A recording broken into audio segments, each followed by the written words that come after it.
बिस्मिल्लाहिर्रहमानिर्रहीम, अस्सलाम वालेकुम। मेरे और आमिर मतीन ताब की तरफ से प्रोग्राम मुकाबिल देखने वालों को हम वेलकम करेंगे शो के अंदर। मुल्क का एक बहुत बड़ा हिस्सा आज अंधेरे में डूबा रहा और अभी तक सूरत हाल जूं की तूं है। बिजली का बहुत बड़ा ब्रेकडाउन हुआ। तवानाई की वजारत के हवाले से हम देख रहे हैं कि अफरा तफरी है, उखाड़ पिछाड़ है। आमिर साहब आज प्रोग्राम के पहले हिस्से में हमारे साथ एक्सक्लूसिव डिटेल्स शेयर करने जा रहे हैं। क्या एक नया कोई खौफनाक स्कैंडल मंजर आम पर आने वाला है, इससे मुतालिक आप सब लोगों को बताएंगे, मगर इसके साथ साथ पाकिस्तान की सियासत को भी सामने रखेंगे, जिसमें हमने देखा कि आजम सवाती साहब, जिनका ताल्लुक पाकिस्तान तहरीक इंसाफ से है, उन्होंने इजहार ख्याल किया इदारों से मुतालिक, उन्होंने बात की और उसके कुछ देर के बाद उन्हें गिरफ्तार कर लिया गया। एक रिएक्शन इदारों की तरफ से आया, FIA के साइबर क्राइम सेल ने गिरफ्तार किया, मगर दूसरा रिएक्शन पार्टी के अंदर से, तहरीक इंसाफ के अंदर से आया, वो भी आप लोगों के साथ शेयर करेंगे। और शेख रशीद साहब, जो कि बड़े पुराने रहनुमा हैं और तहरीक इंसाफ से बड़े लंबे अरसे के साथ उनसे जुड़े हुए हैं, शेख साहब अपने बयानात की वजह से हमेशा लाइमलाइट के अंदर रहते हैं, मगर अब की बार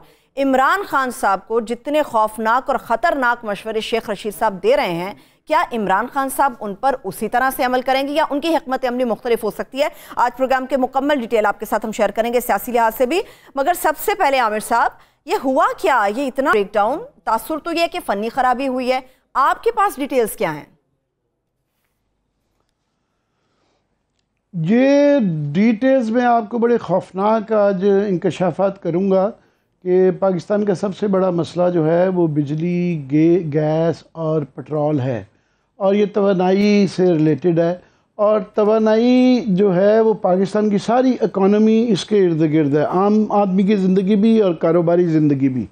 उसके बावजूद वजारत तवानाई जो है इसके अंदर एक मैस है, एक अफरा तफरी है, जो इस तरह आपने अल्फाज इस्तेमाल किए कि उखाड़ पछाड़ है। मैं उसके अंदर आज आपको बड़ी स्कैंडलस तस्वीरें जो है तफसीलात बताऊंगा कि ये जो बिजली और गैस के जब आपको डबल बिल आएँ, और ये आइंदा आने वाले महीनों में हम ये ख़बर दे चुके हुए हैं कि लोड शेडिंग गैस की भी और बिजली की भी हो रही है। 2 से 7 घंटे तक जो है गैस की बिजली भी होगी कम और गैस थोड़ी होगी, और बिजली की लोड शेडिंग भी होने जा रही है। साथ में आज जिस तरह आपने बताया कि आज आधा से ज़्यादा मुल्क इस वक्त भी जो है वहाँ बिजली है ही नहीं है, इस तरह के लैप्सेस भी हो रहे हैं। उसके बावजूद वो वजारत जो कि पाकिस्तान की सबसे अहम है और जो कि लाइफ लाइन है, वहाँ पे जो हाल है और जहाँ पे वहाँ जो माल पानी के चक्कर चल रहे हैं और जो स्कैंडलस चीज़ें आ रही हैं, वो परेशान कुन, हर आदमी को परेशान होना चाहिए और इसको गौर से सुनना चाहिए। वरना अक्सर होता है कि टेक्निकल चीज़ें समझ के लोग गौर नहीं करते, मगर इसका डायरेक्टली जो मैं तफसीलात बता रहा हूँ ये आपके बिलों से रिलेटेड है कि जब बिजली भी ना आए, गैस भी ना आए और बिल डबल हों, तो आपको पता होना चाहिए कि क्यों हो रहे हैं। मैस ये है वहाँ पे, केओस ये है, मसाइल ये हैं कि वहाँ पे इस वक्त वजारत तवानाई जो है वो खुर्रम दस्तगीर साहब के पास है। उसके बाद तवानाई की वजारत तो दी गई है, मगर उनके पास सिर्फ पावर है। पेट्रोलियम जो है उसको खाली रखा हुआ है, वो प्राइम मिनिस्टर ने अपने पास रखी है। प्राइम मिनिस्टर के पास रखने के मतलब ये है कि उनके पास काफ़ी वजारतें हैं, वो उसकी फ़ाइलों का ढेर बनता जा रहा है, वो वहाँ पे काम नहीं हो रहा, और लार्जली वो फिर उनके प्रिंसिपल सेक्रेटरी के पास आ जाती है कि वही फ़ाइलों को ज़्यादा देखते हैं। तो इसलिए आप समझ लें कि आधे पेट्रोलियम के या वजारत तवानाई के वज़ीर वो हैं। वैसे स्टेट मिनिस्टर जो हैं पेट्रोलियम के मुसद्दिक मलिक साहब हैं, मगर उनकी महदूद वहाँ पे इख्तियारात हैं। वो इसलिए भी हैं कि इतने सारे ये किचन के अंदर कोई 10 कुक्स बैठे हुए हैं, उसके ऊपर on top of all this Shahid Khaqan Abbasi साहब जो हैं वो भी वहाँ बहुत अक्सर पाए जाते हैं। वो पहले वज़ीर आज़म के तौर पे भी उन्होंने पेट्रोलियम अपने पास रखा, वो पेट्रोलियम के मिनिस्टर भी रहे। उनके अभी भी वहाँ पे पाए जाने की एक वजह जो मुझे है, एक कॉन्फ्लिक्ट ऑफ इंटरेस्ट है। कॉन्फ्लिक्ट ऑफ इंटरेस्ट ये है कि उनके साहबजादे इसी बिज़नेस से मुंसलिक हैं, और उन पे कई दफ़ा बड़े सवाल आते हैं कि जो फॉर एग्ज़ाम्पल LNG का जो सेकंड टर्मिनल इकबाल ज़ैड साहब ने लगाया था, उसको उसके मतलब कि वो कितनी तेज़ी से लगाया गया और उसके अंदर इतना ज़्यादा क्या इंटरेस्ट थे इनके कि वो भी बना ही नहीं था और इन्होंने इनाग्रेट कर दिया। बहुत जल्दी में वो किया गया, जिस तरीके से उसका प्रोजेक्ट दिया गया, जिस तरीके से उसके जुर्माने बाद में माफ़ करवाए गए, तो उससे इनके ऊपर पहले ही काफ़ी सवाल था और अब ये वहाँ पाए जाते हैं। और उसके बाद जो वहाँ पे वजारत की सूरत हाल ये है कि वहाँ पे कोई सेक्रेटरी नहीं है, वहाँ पे सेक्रेटरी कोई नहीं है और 3 एडिशनल सेक्रेटरी हैं और 2 डीजी जो हैं वो फौत पा चुके हैं, 2 डीजी जो हैं वो इस वक्त जो हैं फारिग हो चुके हुए हैं। और ये 24 बिलियन डॉलर की इंपोर्ट है इस मिनिस्ट्री की, सबसे ज़्यादा पाकिस्तान के अंदर अगर किसी का सबसे बड़ा खर्चा जो है, जिसकी वजह से हमारा करंट अकाउंट डेफिसिट होता है, जिसकी वजह से ट्रेड डेफिसिट होता है, वो इस खर्चे की वजह से है। और वहाँ पे हालत ये है कि अक्सर डिपार्टमेंट जो हैं वो हेडलेस हैं या एक्टिंग चार्ज के ऊपर हैं। और यहाँ पे एक रवायत यही है कि जान के एडिशनल सेक्रेटरी को एक चार्ज दिया जाता है ये कि वो कमज़ोर रहे, क्योंकि वहाँ पे एक हमेशा इल्ज़ाम रहता है कि वो एक माफिया चलाता है, लोग पैसे बनाते हैं और वो एक कमज़ोर ब्यूरोक्रेट को वहाँ रखते हैं। इतने 22वें ग्रेड में इतने काबिल लोग बैठे हुए हैं मगर उनको ये नौकरी नहीं दी जाती। और पहले भी जो 3-4 सेक्रेटरी आए वो एडिशनल सेक्रेटरी के तौर पे आए और जब नज़र आया कि वो सिस्टम में फ़िट हो रहे हैं, कोर्ट्स के साथ कह रहा हूँ फ़िट होना, तो वो फिर उनको तरक्की दे के 22वें ग्रेड में किया गया। जैसा कि अरशद मिर्ज़ा साहब थे वो भी एडिशनल सेक्रेटरी आए और राजा सुल्तान साहब थे, असद हयाउद्दीन साहब थे, ये सारे एडिशनल। अब फिर जो है अब एक वहाँ पे एक नई चीज़ आई है जो कि मैं समझता हूँ बहुत स्कैंडलस है। स्कैंडलस ये है कि यहाँ पे रावलपिंडी रिंग रोड का एक बहुत बड़ा स्कैंडल हुआ और वो अभी जारी है और उसके तमाम किरदार, बाकी ये वो वैसे ये मैं थोड़ा सा बताता जाऊँ कि रिंग रोड रावलपिंडी का स्कैंडल, हम उसकी बहुत होशरुबा तफसीलात आपको अनकरीब बताने वाले हैं कि वो scandal is not over, is still on. उसके मतलब बाद में बताएंगे और ये बता देंगे उसके जो तमाम किरदार थे वो वजारत तवानाई में आ गए हैं। अब ये इसको क्या आप कहेंगे, इत्तफाक है, बाय डिज़ाइन है, बाय स्कैंडल है, क्या है, मगर इसके हमें कोई जवाब नहीं दे रहा। हमने बड़ा पूछने की कोशिश की। फॉर एग्ज़ाम्पल उसके सबसे बड़े किरदार जो थे वो कैप्टन महमूद साहब थे जो कि कमिश्नर थे रावलपिंडी पे, उनके ख़िलाफ़ इंक्वायरियाँ अभी भी चल रही हैं, अभी भी एंटी करप्शन के वो मुलजिम हैं, अभी भी वो नैब ने तो उसमें एक डिपार्टमेंटल एक इंक्वायरी करवा के अपनी तरफ से उन्होंने फारिग कराया, मगर वो अदालतों में केस भी है। सो सबसे बड़े मुलजिम हैं और वो क्लियर नहीं है और उनको एडिशनल चार्ज दे के, एडिशनल सेक्रेटरी के तौर पे चार्ज दे के, सेक्रेटरी का पाकिस्तान की सबसे इम्पॉर्टेंट मिनिस्ट्री जिसके अंदर सबसे दारोमदार है सारी हमारी इकॉनमी का, वो उनको वहाँ पे लगा दिया गया है। अब ये यहाँ पे ऐसा शख्स होना चाहिए जिसके ऊपर कोई इल्ज़ाम ना हो, मगर जिस आदमी को ऑलरेडी केस चल रहे हों, उसकी इंक्वायरियाँ चल रही हों और उससे वो मुबर्रा नहीं हुए हैं। अभी रावलपिंडी रिंग रोड के स्कैंडल से अभी वो मुबर्रा नहीं है, उसके बावजूद लगाया। अब सिर्फ उनको नहीं लगाया गया, उसके साथ उनके जो दूसरे किरदार थे स्कैंडल के, वो डिप्टी कमिश्नर रावलपिंडी इनके अंडर थे, कैप्टन अनवार साहब, उनको इसी मिनिस्ट्री में इनके अंडर जॉइंट सेक्रेटरी लाया जा रहा है, ये हमारी इतला है। और इनके ऊपर रिंग रोड के जो सबसे बड़े किरदार थे जिन पे वो भी इंक्वायरी का हिस्सा थे, वो डॉक्टर तौकीर शाह थे। डॉक्टर तौकीर शाह जो हैं वो इस वक्त principal secretary to the prime minister हैं और मैं बता चुका हूँ कि ये पोर्टफोलियो जो है पेट्रोलियम का, ये प्राइम मिनिस्टर के पास रखा गया है और प्राइम मिनिस्टर के वहाँ ढेर लगते जा रहे हैं क्योंकि उनके पास ज़ाहिर है टाइम नहीं होता, तो इस तरह की फाइलें फिर प्रिंसिपल सेक्रेटरी देखता है। तो आप ये समझ लें कि ऊपर से लेके नीचे तक एक ही ग्रुप के लोग लगाए गए हैं और वो तमाम लोग मुबर्रा नहीं हैं, वो उनके ऊपर इंक्वायरियां चल रही हैं, उनके ऊपर अभी भी इल्ज़ामात हैं। तो ये उसकी वजह से ये बहुत ज़्यादा सवालात उठ के आ जाते हैं।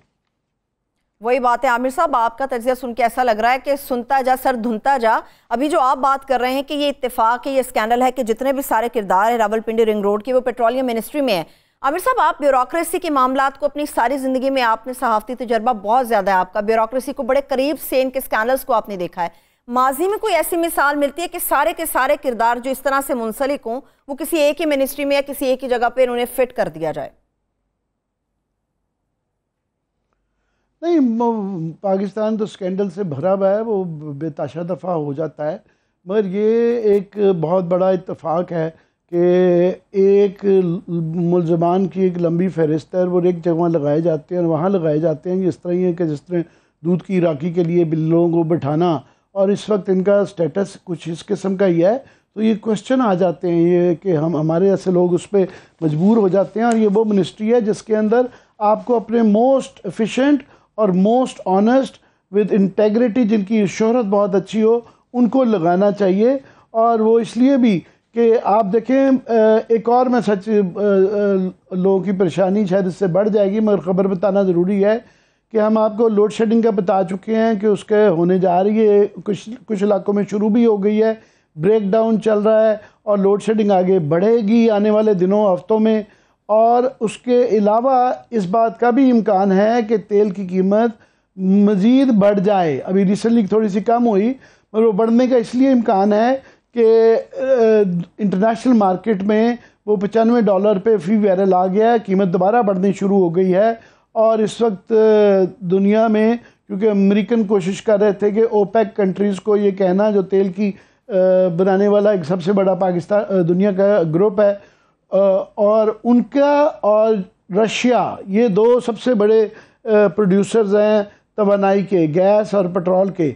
उनके दरमियान में वो पुतिन साहब के साथ मुलाकात हुई है यूएई के हुक्मरान की, और उन्होंने कहा कि नहीं ना, हम इसकी आउटपुट नहीं बढ़ाएंगे। आउटपुट ना बढ़ाने का मतलब है कि सप्लाई थोड़ी जब होगी तो प्राइसेस और ऊपर जाएंगी, और ऊपर जाएंगी तो पाकिस्तान, क्योंकि IMF से मुआहदा कर चुका है हम सब्सिडी नहीं दे सकते, तो इनको भी जो तेल की कीमत बढ़ाएंगे, तेल की कीमत बढ़ाएंगे तो महंगाई भी बढ़ेगी, महंगाई बढ़ेगी तो फिर ये बिजली की कीमत भी बढ़ेगी, गैस की कीमत भी बढ़ेगी, और कम भी हो जाए जिससे सारा इकोनॉमी का आपका पहिया रुक जाता है।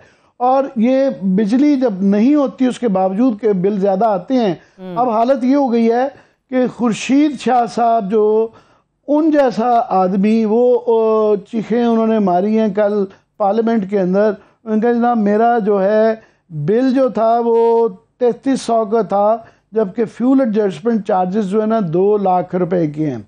अब एक बहुत ही ताकतवर सीनियर वकील, जो सीनियर वज़ीर जो है, उसकी ये हालत है, तो आपकी हमारी मिडिल क्लास की आप सोच लें क्या हालत होगी। और इसके पीछे, क्योंकि ये मशहूर रही हुई है वजारत, इसके अंदर हमेशा खाबे रहे हुए हैं, इसके अंदर काफ़ी हम भी स्कैंडल बेताशा दफ़ा कर चुके हुए हैं कि कैसे फर्नेस ऑयल को बेचा जाता है, कैसे ऑयल कंपनीज जो हैं वो उनके अभी भी उन्होंने ड्यूज़ देने हैं, उसके बाद कैसे जो फ्यूल के अंदर मिक्स नहीं सही किया जाता, और जो है ये जो LNG के स्कैंडल्स रहे हुए हैं। तो ये पहले ही वजारत जो है बहुत ज़्यादा इसके अंदर रिफॉर्म्स की ज़रूरत है। और ये मैं नहीं कह रहा, ये वर्ल्ड बैंक की रिपोर्ट है कि पाकिस्तान में मिनिमम जो है वो 6 अरब डॉलर, ये याद रहे कि हम ये IMF से 1-1, 2-2 डॉलर के लिए तरले करते फिरते हैं, उनका ये कहना है कि 6 अरब डॉलर सिर्फ मिसमैनेजमेंट और करप्शन की वजह से ज़ाया होते हैं। अगर ये बेहतर तरीके से वजारत को चला लें तो ये 6 अरब डॉलर बच सकते हैं। मगर उसके बावजूद आपको मैं बता चुका हूँ कि वहाँ पे ना कोई सेक्रेटरी है, DG गायब हैं, और कलम बंदान जो है वो जो बाकी प्लेयर्स हैं सारे, वो सारों की आपस में लड़ाई चल रही है, सियासत चल रही है। 3 एडिशनल सेक्रेटरीज को चार्ज दिया गया है, कोई 22वें ग्रेड का वहाँ पे अफसर नहीं लगाया गया, जो उसके झेली इदारे हैं सारे उनके हेड्स नहीं हैं, या एक्टिंग चार्ज पे हैं। एक्टिंग चार्ज पे जब होते हैं तो आप कमज़ोर होते हैं, आप से जो मर्ज़ी फैसला करवा लिया जाए वो आप करने के लिए तैयार होते हैं।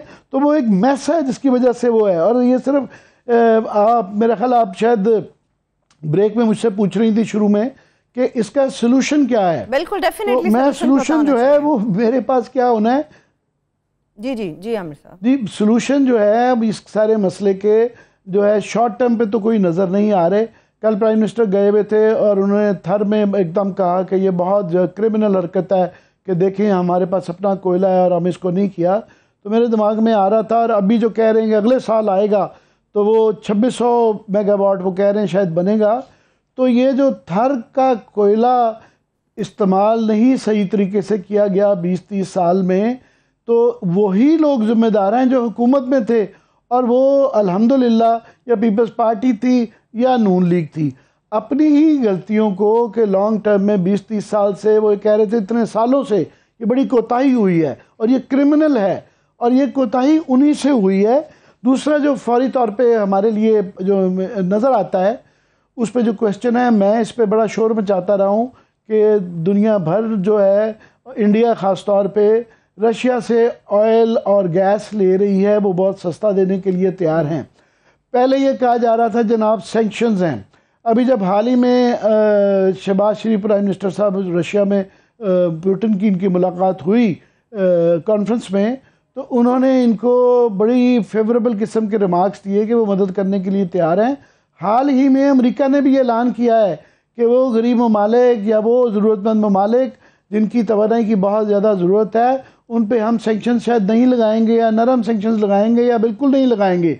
तो एक गुंजाइश नज़र आ रही है, मगर क्योंकि एक सियासी मसला बना दिया गया, क्योंकि ये इमरान खान साहब का एक जो ये इल्ज़ाम था कि जनाब वो क्योंकि उनका झुकाव रूस की तरफ था और वो इस लाइन को एक्सप्लोर कर रहे थे, तो उन्होंने ये इल्ज़ाम लगाया कि मुझे अमेरिका के कहने पे साजिश करके निकाला गया। उसकी वजह से ये एक सवाल उठता है कि क्या उसकी वजह से तो नहीं है कि रशिया से हम एक्सप्लोर ही नहीं किया जा रहा, कि वहाँ से आपको आपकी सबसे बड़ा एक्सपेंस है, $24 बिलियन का एक्सपेंस है और वो $7-8 बिलियन, मैं जो एक्सपर्ट्स हैं उनसे बात कर रहा था, उन्होंने कहा जी अगर वहाँ से लेना शुरू करें तो हम $7-8 बिलियन सालाना बचा सकते हैं, मगर वो कोशिश ही नहीं की जा रही, उसके लिए कोई एफर्ट नहीं किया जा रहा। अब इसका क्या जवाब होगा? इसका हमारे पास तो जवाब नहीं है। हमने क्या सोल्यूशन देना? सोल्यूशन तो देना जो गवर्नमेंट में है। सही है, लेकिन आमिर साहब अल्टीमेटली जिस तरह से रशिया के हवाले से बात की कि खान साहब ने जो दौरा किया था रशिया का, वो बताते कि ग्राउंड रियलिटी है, सबकी इजाज़त से, सबके इल्म में लाए बगैर तो वो जा नहीं सकते थे, उनकी इजाज़त से वो गए थे और ये दौरा हुआ था। मगर क्या आपको लगता है कि पाकिस्तान खुद को क्राइसिस में रखेगा? इंडिया अपनी पब्लिक की सोच रहा है, पाकिस्तान ये सोच रहा है कि अमेरिका की आशीर्वाद कैसे हासिल करनी है या अमेरिका के ब्लॉक में हमने जाके कैसे खड़े होना है? आपको लगता है यही हो रहा है? नहीं, ये कोई ब्लैक एंड वाइट तो नहीं होता, इसकी नुएंस्ड होती है फॉरेन पॉलिसी। आप सबके साथ जो अक्लमंद ममालिक होते हैं वो सबके साथ ही वो बना के तो रखनी होती है, मगर वो अपने आप को ऐसी पोजीशन में करते हैं कि सारी कंट्रीज़ आपको खुश करने के लिए आपको बेहतर मौक़े दें, आपको रिसोर्सेज दें। तो वो बिल्कुल ये कोई भी नहीं कह रहा, ना ही कह सकता है कि बिल्कुल अमेरिका से तोड़ के आप रशिया के साथ करें। ऑफ कोर्स जो अमेरिका के साथ भी ताल्लुकात रहेंगे, मगर हमें ज़रूरत है, जिस तरह इंडिया अमेरिका से भी उनके अच्छे ताल्लुकात हैं, रशिया से भी हैं, और जंगी सूरत हाल के बावजूद सबसे ज़्यादा ट्रेड उनकी चाइना के साथ है।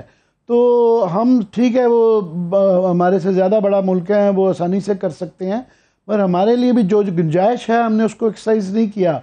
जिस तरह ईरान से गैस मंगवाने के पिछले 10-20 साल से चल रहा है, हम नहीं मंगवा पा रहे हैं, हम हिम्मत नहीं करते हैं, और अभी जो है रूस से बुलवाने को एक्सप्लोर ही नहीं किया जा रहा, तो उस पर एक तकलीफ दे अमल है। और ये मैं लास्टली बताता जाऊं कि इस गवर्नमेंट में एक चीज़ जो बड़ी नज़र आ रही है कि ये जो मुझे लग रहा है कि ये जो एकदम तकर्रियाँ वजारत तवानाई में हुई हैं, ये they are on to something. ये कुछ वहाँ पे मज़ीद स्कैंडलस चीज़ें निकलेंगी। मैं आपको थोड़ा सा उनका कुछ सिरा मिला है, वो आइंदा आने वाले दिनों में बताएंगे, मगर लोगों को नज़र आ रहा है कि जल्दी है, किसी को परवाह नहीं है कि रूल्स ब्रेक हो रहे हैं, किसी को परवाह नहीं किस तरीके कार से किया जा रहा है। हर कोई जल्दी में कुछ ना कुछ बनाना चाह रहा है, करना चाह रहा है। रेलवे में फॉर एग्ज़ाम्पल जो है, मैं कोई इल्ज़ाम नहीं लगा रहा, मगर ये मैंने ख़बर आज ही पढ़ रहा था कि जनाब वो किराया रेल का बढ़ा रहे हैं और वो उनकी जो ज़मीनें हैं उसको वो लीज़ पे देने जा रहे हैं। बिल्कुल बड़ी अच्छी बात है, उससे अगर मुनाफा हो सके, मगर क्योंकि माजी ये रहा है कि रॉयल पाम क्लब का 20 साल से मुकदमा चल रहा है और वो बड़ा स्कैंडलस रहा कि वहाँ किस तरीके से वो रेलवे की ज़मीन थी।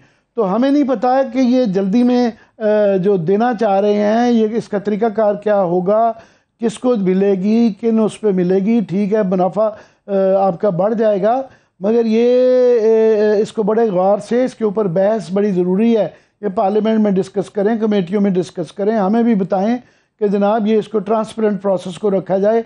ये पहले वाला सिलसिला रॉयल पाम क्लब वाला नहीं होना चाहिए। इसी तरह हर जगह यही नज़र आता है, हर मिनिस्ट्री में जो कहते हैं ना, the story under every brick. कोई भी ईंट उठाएं, नीचे आपको गंद नज़र आ रहा है। CDA का भी आंदा आने वाले दिनों में बताएंगे कि वहाँ जो मामला चल रहे हैं वहाँ भी सूरत हाल यही है। फाइनेंस मिनिस्ट्री की बात कर लें तो ये डॉलर की, ये गवर्नमेंट के अपने कन्फेशंस हैं कि जनाब ये बैंकों ने जो है 25-30 बिलियन रुपया कमा लिया है।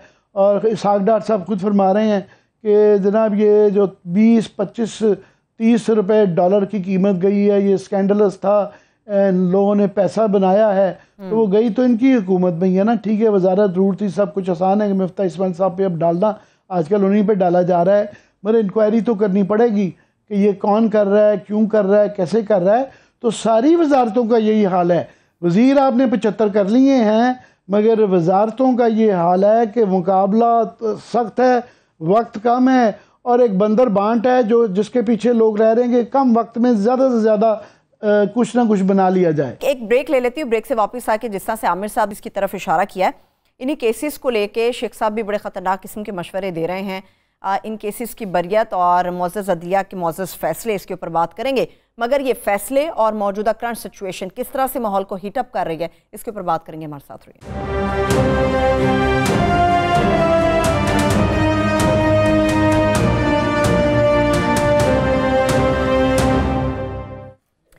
ब्रेक के बाद एक बार फिर से प्रोग्राम में हम आपको खुश आमदेद कहेंगे। आमिर साहब, मैंने ब्रेक पर जाने से पहले ये बात की थी कि हमारा सियासी माहौल कितना हीटअप हो चुका है। बहुत ज़्यादा वक्त नहीं गुजरा, शहबाज गिल साहब का मामला हमारे सामने है कि कितना स्ट्रॉन्ग रिएक्शन उनके स्टेटमेंट के ऊपर आया था। फिर आज़म सवाती साहब, आपको क्या लग रहा है, पाकिस्तान तहरीक इंसाफ की पॉलिसी है क्या, या उनकी सियासत आखिर जा किस तरफ रही है? उनकी सियासत सिर्फ नहीं है, ये मुल्क की सियासत है।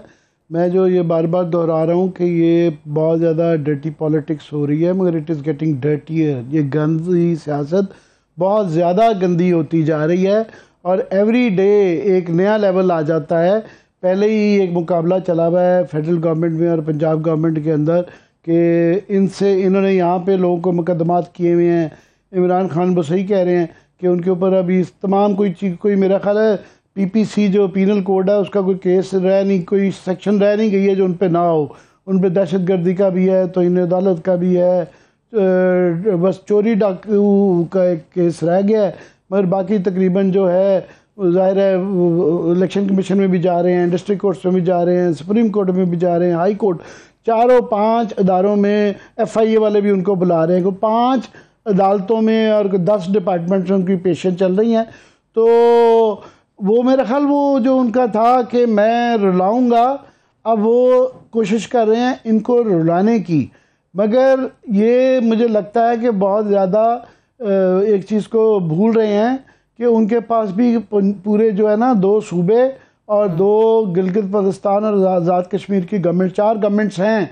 और पंजाब में उन्होंने हाशिम डोगर साहब को जो तब्दील किया है और 2 वहाँ पे बड़े स्ट्रॉन्ग बंदे लेके आए हैं, मियां असलम साहब को भी लाए हैं और सरफराज चीमा साहब को भी एडवाइज़र बनाया है। तो वो राना सनाउल्लाह साहब की मुकाबले के लिए लाए हैं।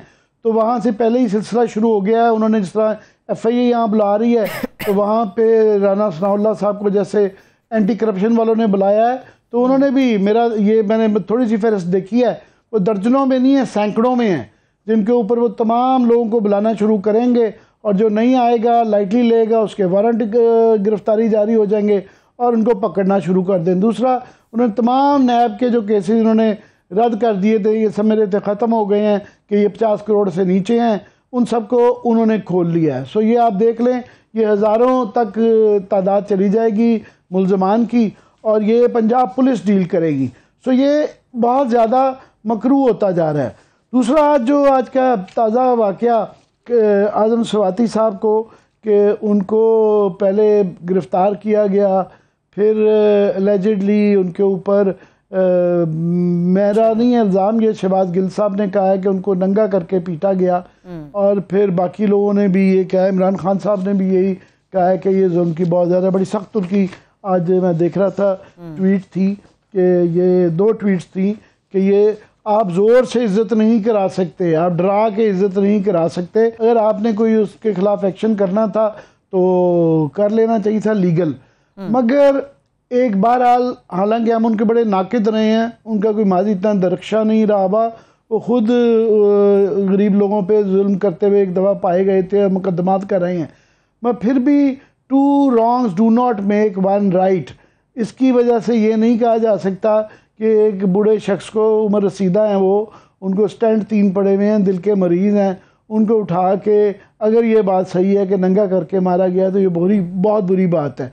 ये अदारों के लिए भी बुरी बात है, जो भी अदारा इसके अंदर मुलव्वस है। और मैं समझता हूँ अदालतों के ऊपर भी सवाल आ गया है कि ये फ़िज़िकल रिमांड एक मजाक बन गया है कि अदालतें इतनी, वो कहते हैं ना गिविंग रिमांड अबैंडन, ये विद अबैंडन जो शुरू हो गया है कि एक जो आता है उसकी ये अदालतें नहीं देख रही कि उसकी सेहत क्या है, उसकी उम्र क्या है, उसके हालात क्या हैं। आगे शहबाज गिल साहब के ऊपर ये क्लियरली आ रहा था कि उनको टॉर्चर हुआ है, उसके बावजूद ये भी क्वेश्चन है कि उस अदालत साहब पे, जज साहबा के पास ये इख्तियार था भी कि नहीं था कि उनको फिजिकल रिमांड पे भेजा जाए। इनको भी इनकी उम्र ना देखी गई, ना कुछ किया देखा गया, फ़ौरन फिजिकल रिमांड पे दे दिया गया। अब फिजिकल रिमांड का ये मतलब ले लिया गया हुआ है। फिजिकल रिमांड का मतलब कि आपको नंगा करके मारा जाए, आपके ऊपर जिनसी तशद्दुद किया जाए। अब ये फिजिकल रिमांड का मतलब ये बन गया है। फिजिकल रिमांड का मतलब है कि आप फिजिकल कस्टडी दे देते हैं कि आप उसको जो है तफ्तीशी अफसरान पूछ चुके हैं।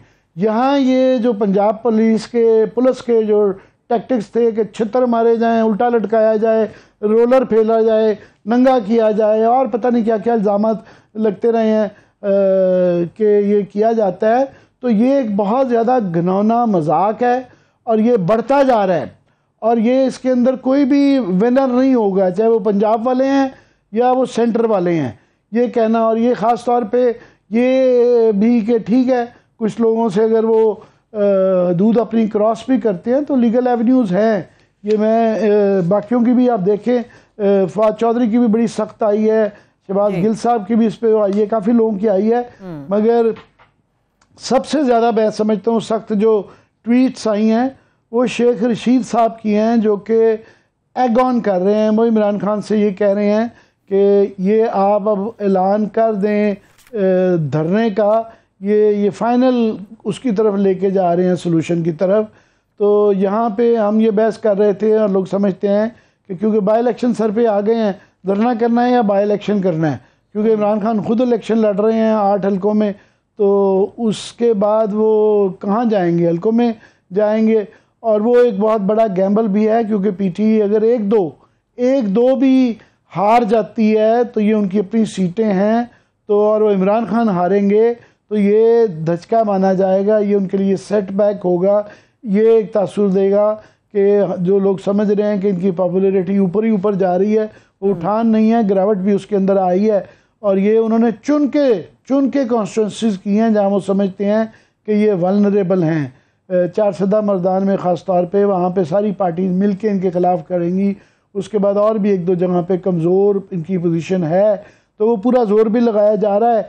और साथ में मगर शेख रशीद साहब का मैं पढ़ देता हूँ कि पूरी उम्मीद है कि इस इतवार को, वो तो इतवार को कह रहे हैं कि आप छोड़ें 2-3 दिन में, पूरी उम्मीद है कि इस इतवार के बाद इमरान खान लॉन्ग मार्च की कॉल दे।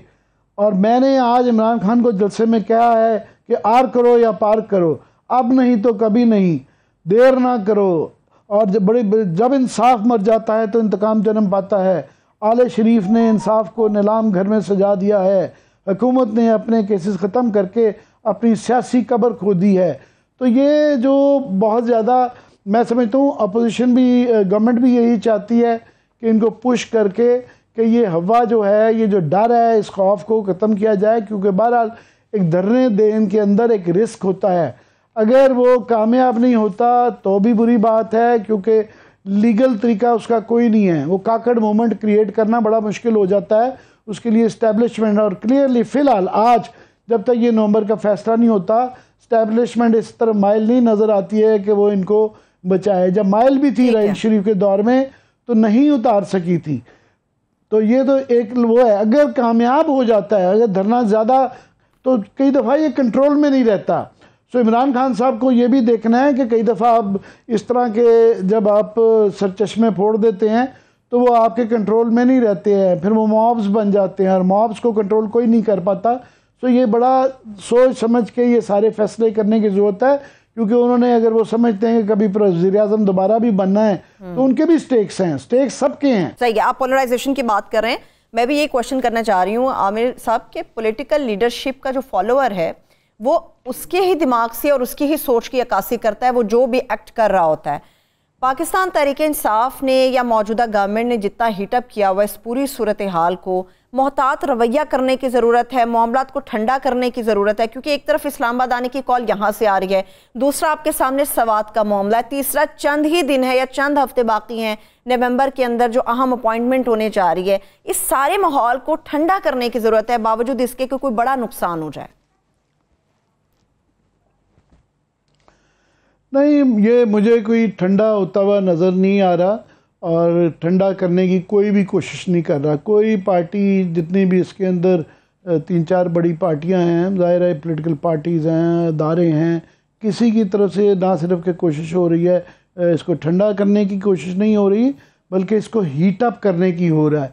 तो आप कह सकते हैं कि PTI, वो उनका ये आर्गूमेंट है कि जनाब देखिए हमें गवर्नमेंट से निकाला गया और उसके बाद ये मुकदमात चल रहे हैं, we are being pushed against the wall, दीवार के साथ हमें लगाया जा रहा है। तो फिर उसके बाद ये क्या चारा रह जाता है ये कहना कि जनाब आप धरना ना निकालें या आप मुकदमात किए जा रहे हैं, अदालतों के बाद जाया जा रहा है कि जनाब ये नहीं, वो धरना भी नहीं निकाल सकते। तो ये इसकी कोई भी वो नहीं कर रही, मगर इसीलिए इमरान खान साहब की जो आज स्टेटमेंट है बड़ी सख्त स्टेटमेंट है। पर उसमें मुझे एक ज़रूर एतराज़ है कि कुछ हद तक उनकी ठीक है। उन्होंने कहा कि तहरीक इंसाफ ने दहशतगर्दी पे काबू पा लिया था, सरहदें वफाकी हुकूमत के कंट्रोल में हैं। ये स्वात की सूरत हाल पे उन्होंने बात की है कि वहाँ जो तालिबान आ गए हैं, वापस आ गए थे, अभी भी शायद कुछ हैं, तो ये वापस जो आए बॉर्डर वाले ही करते हैं। स्वात की मैं उनसे अर्ज़ करना चाहता हूँ कि बाउंड्री नहीं लगती है, इंटरनेशनल बाउंड्री अफ़गानिस्तान के साथ नहीं है, और ये बिल्कुल ज़िम्मेदारी इसको बॉर्डर वालों की भी होती है, मरकज़ी हुकूमत की भी होती है, अफवाज पाकिस्तान की भी होती है, और ये बहरहाल हर एक की है, ये सूबे की भी है। सूबे के अंदर जब वो लोग आ जाते हैं तो सूबे की प्राइमरी ज़िम्मेदारी होती है उन पर चेक रखना। और यहाँ पे जो ब्लेम गेम हो गई है कि एक प्रॉब्लम बढ़ती जा रही है और वो सूबा मरकज़ को इल्ज़ाम दे रहा है और मरकज़ वाले सूबे को इल्ज़ाम दे रहे हैं, उसमें ये चीज़ें पनपती हैं। मेरे लिए बड़ा पॉजिटिव ये है कि स्वात के जो मैं दोहराता जा रहा हूँ कि ये छोटी तब्दीली नहीं है कि अवाम उठ खड़े हुए हैं। यही अवाम की सपोर्ट के बगैर ये इस तरह की चीज़ें ख़त्म नहीं होती। और ये जो बेस्ट ख़बर जो आई है वो कल मैच से आई है कि हम बाबर आजम साहब ने दोबारा स्कोर कर लिया है, या आजकल के बुरे हालात में परसों जो स्वात में रैली निकली है, जो आप दिखा रहे हैं, ये लोग इसकी इम्पोर्टेंस को रियलाइज़ नहीं कर रहे कि ये, मैं समझता हूँ, इब्तिदा है। ये स्वात के लोग राह दिखा रहे हैं पूरे मुल्क को कि जनाब ये जुनूनियत ऐसे, क्योंकि उन्होंने सफ़र किया हुआ है। ये बाकी बेताशा आपको हमदर्द मिलेंगे। और अल्हम्दुलिल्लाह आपको याद होगा कि जब ये इनके ख़िलाफ़ ऑपरेशन करना था TTP के ख़िलाफ़, तो उस वक्त अपोज PTI भी कर रही थी और नून लीग भी कर रही थी। इन्होंने एक साल ज़ाया किया बहस में कि करना चाहिए ऑपरेशन के नहीं करना चाहिए। फाइनली वो ऑपरेशन किया गया। तो ये जो है बढ़ती हुई चीज़ों को अभी भी इनके बड़े हमदर्द मिल जाएंगे, तो यही चीज़ रोकेगी, ये अवाम की बेदारी। और वो उसके लिए ज़रूरी नहीं है कि स्वात की तरह सारा मुल्क सफ़र करे और उसके बाद फिर सड़कों पे निकले। तो अच्छी बात तो ये है कि बग़ैर उस तरह के हालात से गुज़रे जो कि स्वात वाले जिस उससे गुज़रे हैं, और जिस तरीके से मलाला जैसी बच्चियों के सर में गोली मारी गई स्कूल जाने पे, तो ये ज़रूरी नहीं है कि APS दोबारा हो तो हमें होश आए, पहले भी होश आ जाना चाहिए। बिल्कुल, खुदा ना खास्ता अल्लाह ऐसा दोबारा हादसा पाकिस्तानियों को देखना नसीब ना करे। एक ब्रेक की तरफ चलते, ब्रेक से वापस आएंगे, यहीं से मैं आगे बढ़ाऊंगी, मगर इसके साथ साथ इस्लामाबाद के अंदर जो रेंजर्स के लिए तैनाती में 3 माह की तौसीक़ की गई है उसकी वजूहात, और इसके साथ साथ ज़िमनी इंतखाब के हवाले से खान साहब ने जो अपने एड्रेस में बात की है कि कैसे प्लानिंग की जा रही है वोटों के अंदर खुद बुद के हवाले से, वो भी आपके साथ शेयर करेंगे। हमारे साथ रहिए।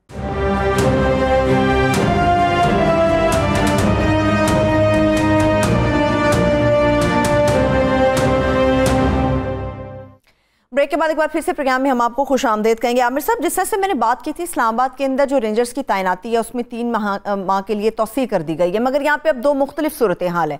एक तरफ आपने शेख साहब का ट्वीट पढ़ के सुनाया कि इतवार के बाद इमरान खान कॉल दे सकते हैं कि वो लॉन्ग मार्च या धरने के हवाले से बात कर सकते हैं, मगर दूसरी तरफ सवात को भी आपने लिंक किया, सवात की बात की। सवात के बासियों ने 3 डिमांड्स रखी हैं। उन्होंने कहा है कि एक तो अमन बहाल किया जाए, दूसरा उन्होंने ये कहा है कि जिस तरह से सवात के बाईपास के ऊपर बाप बेटे का कत्ल हुआ है उनके मुलजिम को पकड़ा जाए, और तीसरी जो सूरत हाल इस वक्त हमारे सामने है, जो हम चीज़ें सब कुछ चला रहे हैं, 1 हफ्ते का वक्त है गवर्नमेंट के पास, वरना लॉन्ग मार्च और धरना इस्लामाबाद में होगा। दोनों तरफ से सूरत हाल एक हो जाएगी तो इस्लामाबाद में क्या होगा, क्या बनेगा इस्लामाबाद का? वो तो बिल्कुल जाम हो जाएगा। ये उनकी बड़ी जायज़ डिमांड्स हैं और ये बिल्कुल पूरी करनी चाहिए और उनको एंगेज करना चाहिए। ये तो एक नेक कॉज है, ये जो है वहाँ पे ये गवर्नमेंटों का जो काम था गवर्नमेंटें नहीं कर पाई, ये स्वात के लोग कर रहे हैं, और ये बिल्कुल उनकी जो शिकायत हैं, और ये इसलिए भी ज़रूरी हैं कि आपको कई दफ़ा कुछ वाक़यात दहशत गर्दी के होते हैं, कुछ दफ़ा कुछ क्राइम भी होता है और वो मिक्सअप हो जाता है, तो इसलिए उनकी तसल्ली तशफ़ी करें कि ये जो भी उनकी डिमांड्स हैं पूरी करनी चाहिए। धरना तो आ गई, यहाँ पे आपने बताया कि रेंजर्स को 3 माह की तौसीह कर दी गई है। रेंजर्स तो परमानेंट फीचर हो गया है, मेरा नहीं ख्याल है कि उनको कभी भी हटाया गया था, ये पिछले कई सालों से ही रेंजर्स यहीं पे बैठे हुए हैं। मगर क्वेश्चन 2-3 हैं। एक ये कि ये देखना होगा कि अगर कोई धरना सिचुएशन होती है तो उसमें जो 25 मई को एक्सेसिव फोर्स यूज़ की गई और उसमें वो बड़ी बुरे ऑप्टिक्स थे कि दिखाया गया कि रेंजर्स के लोग जो हैं वो चला रहे थे, बार बार शेल्स वो चला रहे थे। वो तो दरमियान में हमारा तासुर था कि शायद इस दफ़ा वो रिलक्टेंट हैं कि वो पुलिस को चाह रहे हैं कि अब अपनी ड्यूटी करें, हम नहीं ये करना चाह रहे, तो देखेंगे।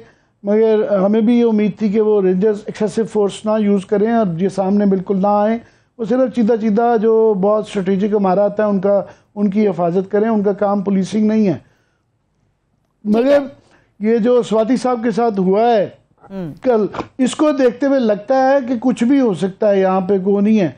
बाकी इमरान खान, लास्ट वर्ड कह दूँ कि उनको, इमरान खान साहब को सूबों में अपनी गवर्नमेंट है, 2 सूबों जहाँ पे ज़्यादातर इलेक्शन हो रहे हैं, तो जब दूसरी गवर्नमेंट थी, जब बाई इलेक्शन जीत गए थे, तो ये इल्ज़ाम देना शेर आया हर वक्त नहीं करते रहना चाहिए। इनकी हुकूमत होते हुए पंजाब में और KP में ज़्यादातर जहाँ पे इलेक्शन हो रहे हैं, तो ये कौन करेगा? फिर अगर फरिश्ते यहाँ भी काम कर जाते हैं तो फिर इनका कोई बाली वारिस नहीं है। ये अगर मैंने तजर्बे से देखा है कि अगर आपका वोटर बहुत ज़्यादा वो हो और बड़ा उसके ऊपर कमिटेड भी हो, तो ये कुछ ज़्यादा फ़र्क नहीं डाला जा सकता। तो ये इनकी अपनी गवर्नमेंट होते हुए, पुलिस अपनी होते हुए, एडमिनिस्ट्रेशन अपनी होते हुए, तो इतना आसान नहीं है कि फरिश्ते आगे यहाँ पे 25,000 वोट डलवा देंगे। कुछ यस, सिंध में अगर कोई शिकायत हो जाए तो मानी जा सकती है, मगर कई दफ़ा इलेक्शन कमिश्नर जब अपना लगाना था तो उस वक्त इमरान खान साहब ने खुद लगाया था, उसके बाद ये असम्बलियों से इस्तीफ़े दे दिए। ये तमाम कॉन्स्टिट्यूशनल पोस्ट जिनके ऊपर अब लड़ रहे हैं, नैब हो और बेताशा हैं, तो ये वहाँ से चले गए हैं। फिक्र करें कि अगर ये ना गए तो केयर टेकर गवर्नमेंट जो है वो राजा रियाज के मशवरे से लगनी है। अब वो देखेंगे क्या नाम, वो चुन के नाम लाएंगे और ये जो मर्जी कहते रहें, कुछ नहीं कर सकेंगे। चलिए, वक्त खत्म हो गया। बेहद शुक्रिया, thank you so much Aamir Mateen. तमाम देखने वालों को भी शुक्रिया। मुझे इजाज़त दीजिए, अपना बहुत सा ख्याल रखिए। खुदा हाफिज़।